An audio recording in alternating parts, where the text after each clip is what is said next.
guys, welcome back to my channel. My name is Gloria and thank you so much for clicking on today's video. Today I wanted to go through some plants that are honestly doing really well in Leca and has not given me any trouble since being in Leca.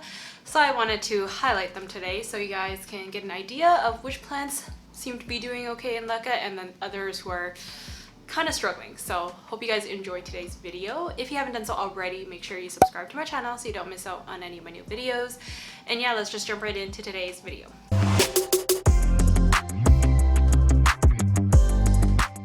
Okay, so first off, I want to show you guys this plant that I got 2 months ago, and it is the Hoya Latifolia. It is the dinner plate Hoya, and just look at this stunning leaf. It's so beautiful. This is the older leaf, and since being in Leca, I think it's pretty much grown in Leca literally all of its life, and in my friend's care it was in Leca, in my care it's staying in Leca. So I noticed recently that a new growth point has actually come out. Look at that. So there's 2 new leaves that are starting to form there, and another growth point happened up here as well. So the little tip kind of like dried off, but it shot out a new vine, so I'm pretty happy about it. And I can't believe how easy this has been. It doesn't really require high humidity. It can tolerate my really strong grow lights, which sometimes it kind of burns or discolors the leaves of my Hoyas. But this one has been doing great under my care and just thriving. Absolutely thriving in Leca. It's currently just in my little cat pot.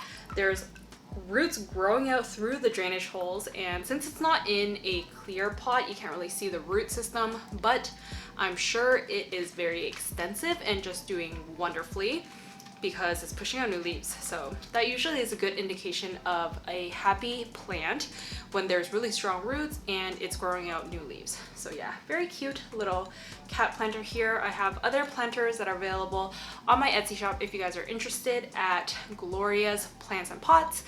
So yeah, check it out if you're into kind of handmade ceramics. I make them on my pottery wheel and fire them and glaze them and do all the things. Moving on to the next plant, which has been quite a journey with this one. So it is the Philodendron Melanochrysum. So this little baby is my favorite one. I had 2 Melanochrysums, one which has died. So we won't talk about this, but this plant over here is my other Melanochrysum, which is doing so great. This new leaf that initially came out since the propagation has grown out so beautifully, and it's so fat and dark. And there's also another new leaf that's like, you know, starting to unfurl. It's still its really beautiful bronzy color, and over time it does fade to a darker green, but for now it's still kind of that color. I also have 2 plants growing up this moss pole. So the other side is this plant over here. So there's 1 leaf, and then this is the second leaf that has come out. A little bit wonky, but I mean, still doing great otherwise. The area roots have attached nicely to the moss pole, so it's just climbing up slowly and just doing great things. So I wanted to talk about how this one is in Leca and how it's thriving versus before when I had my Melanochrysum in soil. It was just doing so bad and just kept rotting, and just, you know, it got hit with like thrips, it got hit with like pests, and just was not doing great. Until it's been moved to Leca, it's doing so much better now. And this one, I really like it. It's kind of reached almost the top of the moss pole, which I'm kind of nervous about because I hate extending moss poles, and I don't like it when my plants are just too tall and I can't handle it, but the leaves are getting bigger and it's wonderful. Okay, moving on, I do want to talk about this little baby, which is my manjula Pothos. So this guy is honestly growing so great. It used to be in moss, and since transferring it from moss to Leca, it's literally thrown out all the leaves past here. So from here onwards, it's been grown in Leca, and just the leaves keep getting bigger and rounder and just more like chubby, which is what I really like. So I think this plant is doing really good in Leca, and I think that the root system can tell you the same. It's just growing all over the place. The roots are so crazy. I'm constantly readjusting the Leca because it has so many roots and I just don't really know how to maintain it. So I think it needs a bigger pot. I might have this go up a moss pole soon, but for now I'm just kind of letting it trail. It just has 1 single vine, but it's flowing nicely.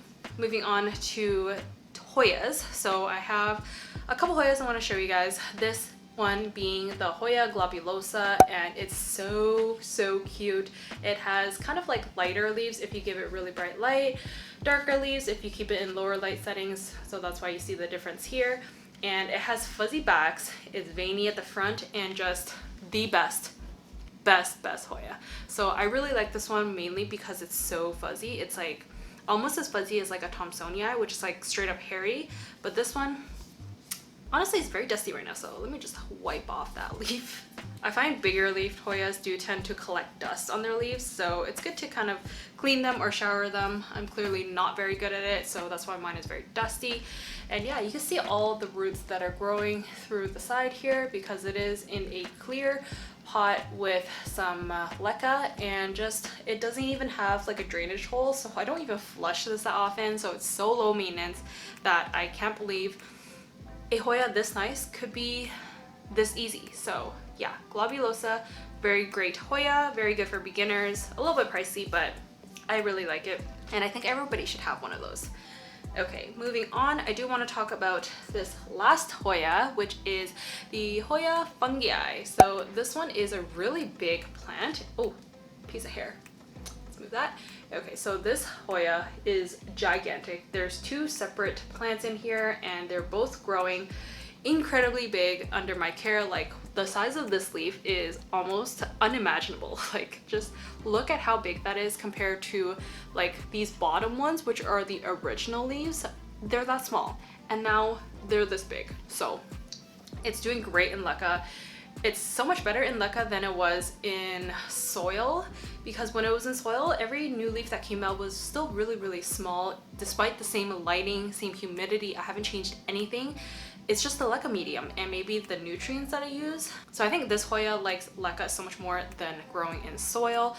So you really have to do kind of like a trial and error with your plants and see which medium they grow best in, because sometimes they do better in moss and then other times they do better in soil. But for this one, I would say for sure 100% it's been doing so much better in Leca. And I just really like the semi-hydro kind of growing situation because lower risk for pests, easier to grow, and you kind of know when you need to water it. So yeah, beautiful plant. Also very fuzzy, so it's hard to pick up on the camera, but it's splashy, it's fuzzy, it's veiny, it's all the best things a girl will ever want in a Hoya. So that pretty much concludes today's video. I had 5 plants here that I wanted to show you guys, and these are all plants I think that are doing really good in Leca. I hope you guys enjoyed today's video. Comment down below which plant you have growing that's doing really great, whether it be in Leca or soil or moss, whatever. These were just my kind of best growing plants for this month, and I just wanted to share it with you guys. And I'll see you guys in my next video. Bye.